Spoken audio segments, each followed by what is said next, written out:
So way back when we did the Russell Westbrook Why Not 4, I had teased that the box was very similar to an ex-teammate of his, a two-time ex-teammate at that, and everybody was like, oh snap, it's got the volume 5s. Nope, just the team shoe, man.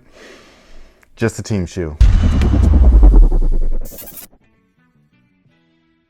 Hey, what's good guys? My name's Chris. Welcome back to the official WearTesters.com YouTube channel. Today we got a detailed look and review on these potential bad boys right here. This, my friends, is the Harden Stepback 2. Now, before we get into it, did want to give a quick thank you and shout out to my good friend Gio over at Unorthobox. He's got his own YouTube channel. This is a shameless plug and it's all good. He's actually from the Philippines, which is really cool. And he and I met in the States. He came here to do something. I don't know what it was, but it was a long time ago. He was in the Bay Area and he hit me up and he was just like, hey bro, I want to hoop with you. And I was like, cool, come on down. And we played basketball. We had a good old time. Then when I went to the Philippines, he was just like, bro, can I take you out for dinner? And I was like, yeah, you can, you know, I don't know where I am. So this is perfect. So we've been friends ever since, man. And he's a good guy. He's actually part of our Discord community. Funny thing is, I don't know, can they see the back of the shirt?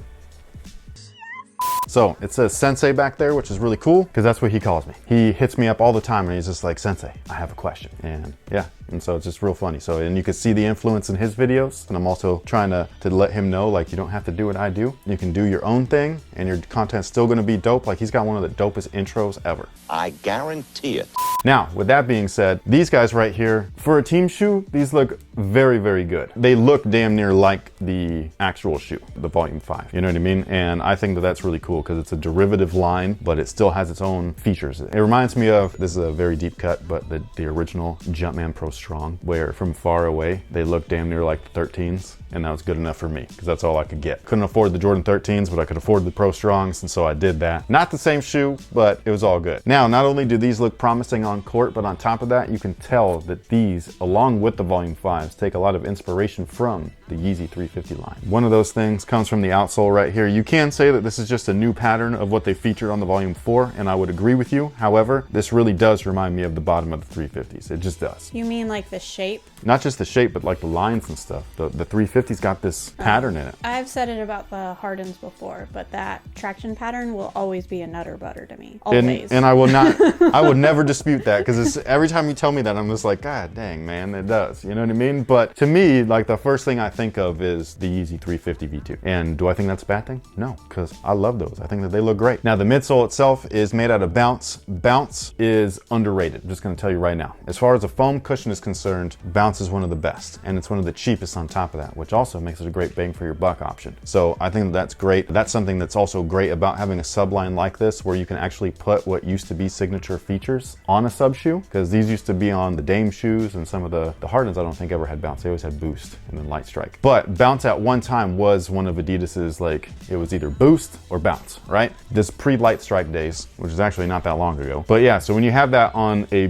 budget shoe or a cheaper model or whatever, I think it's great, especially when it works. Bounce has a little bit of a rubbery feel to it to me. So like, I feel like it's got a little bit of, I don't know, it just feels good underfoot, man. Once you break this stuff in, dude, it just bounces legit. If you haven't tried it, I highly recommend it. Not Cloud Foam, that's different. That's just EVA that they named Cloud Foam. That stuff's awful. They sure do get you though with the little hang tags that are on those shoes. Yeah, they do, man. It's so squishy. You're just like, I wanna try that. And wrong.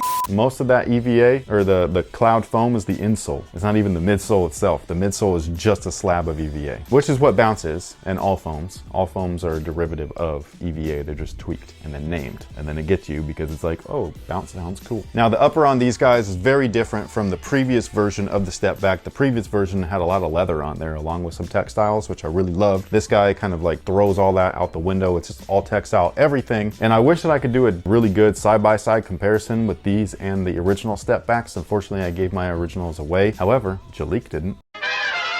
What's going on, y'all? Lee from WearTesters.com. It's been a while since I crashed one of Chris's videos, right?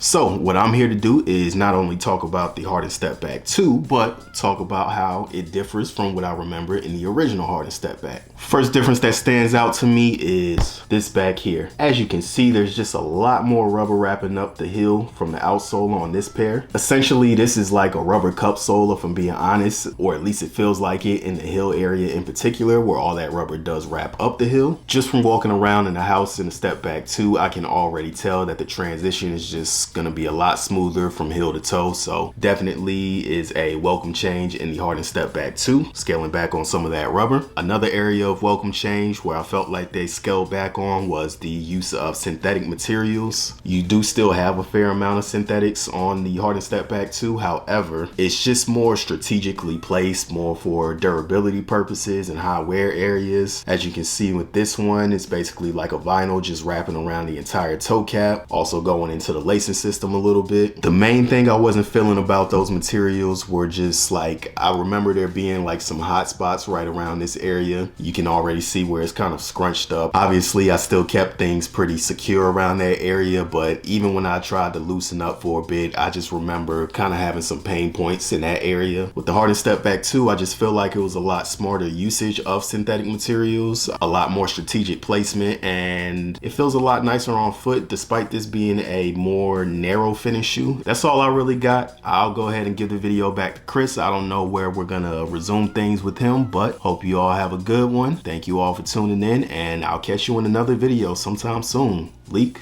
Now, as far as sizing is concerned, when I first put these on, they reminded me a lot of the Volume 4s, where it's very tight right here. Don't know why they keep doing that. Lengthwise, they do fit true to size, but right here, oh my gosh, I don't know if I could do it. I'm hoping that I can, because it's all textile and stuff, so it should break in, but man, it is not super comfortable. But we do have a lot of padding, which I do like. There's a lot of sculpting right there in the back of the heel, and what I really love is this little heel counter right here. It's just a little sneaky thing. It blends in with the upper. You can't even really tell that it's there, but it's TPU, man. It's a nice little shape and everything. I love it. Well, you already lost me as a consumer because the midfoot thing. I myself, as a wide footer and someone with a high arch, would be like, no, thank you.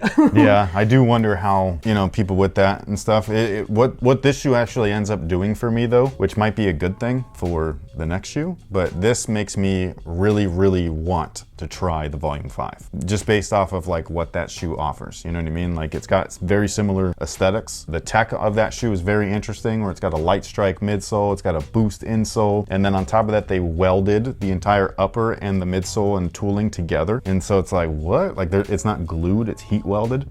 And so I'm just like, how is that gonna feel? Is it gonna pop? Like when you flex, is it gonna pop out? You know what I mean? Or is it gonna just feel one-to-one? Is it gonna really feel seamless? I don't know. This right here it does what a takedown is supposed to do. It gives you enough of the high model, but performance features to let it be itself, but also really makes you want that main model, the signature. So I think that that's really cool. I think these look really good. Like, I would wear this casually, and I can't say that about all basketball shoes, like modern shoes. I just think that it looks great. The people behind the new Hardens though, They have their work cut out for them. well, no, like it's so funny, because when people see the new models from all these other brands, right? And they're just like, man, that's trash. You gotta fire your designers. You gotta hire people from Nike, blah, blah, blah, blah. The people that designed this shoe and the Volume 5, they're one of the top Nike guys and one of the guys that, the top guy that designed the Why Not 02s. They have poached people. And so when I see this, I can see the influence, you know what I mean? And I'm just like, yo, this is super slick, and people don't like it initially. They're like, nah, man, those are trash. They need Nike designers. It's like, bro, these are Nike designers. You want a Nike. You need the swoosh there instead of the stripes. Just be honest. Well, what I was getting at was Harden's not doing so great